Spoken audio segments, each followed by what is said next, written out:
పాకిస్తాన్ భారత వ్యతిరేకి. భారత వ్యతిరేకతతోనే పుట్టినటువంటి మతరాజ్యం.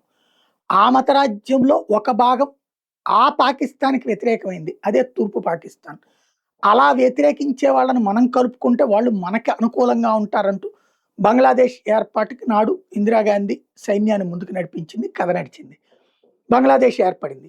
కానీ అక్కడ తగిన మౌలిక వస్తువులు కల్పించడంలో వైఫల్యంతో వాళ్ళందరూ ఇండియా బాట పట్టడం ఏం తగ్గలేదు, ఆగలేదు. బంగ్లాదేశ్ వలసవాదులతో భారత్ నిండుతూ ఉందన్నటువంటి కారణంగా ఆనాడు యుద్ధం జరిగితే. ఆ తర్వాత బెంగాల్‌లో కమ్యూనిస్టుల పుణ్యమా అని, మమత పుణ్యమా అని జెప్పేసి ఆ బంగ్లాదేశ్ నుంచి వచ్చినోళ్ళతో నిండిపోయింది. అది భారతదేశం అంతా వ్యాపించిపోయింది.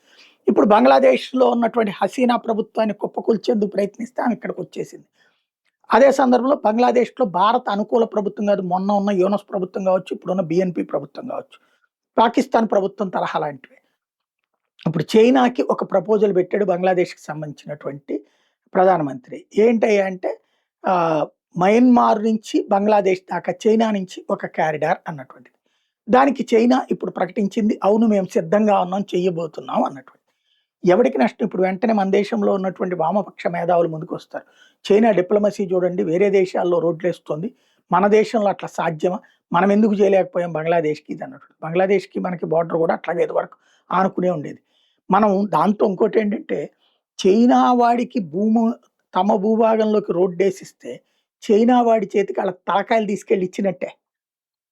నేపాల్ అట్టాగే నాశనమైంది. ఇప్పుడు మయన్మారు నాశనం అవుతానంటోంది.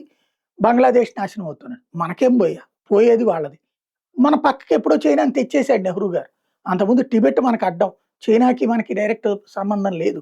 మధ్యలో ఉన్నటువంటి టిబెట్‌ని చైనా ఆక్రమించుకుంటుంటే, టిబెటోళ్ళు మీరు మాకు కొంచెం సాయం చేయండి చాలంటే, వద్దని చెప్పి మనం వాళ్ళకి ఏ సాయం చేయకుండా తీసుకెళ్ళి చైనా వాడికి రక్తదానాలును, ఆహార దానాలు, మందుల దానాలు చేశాం.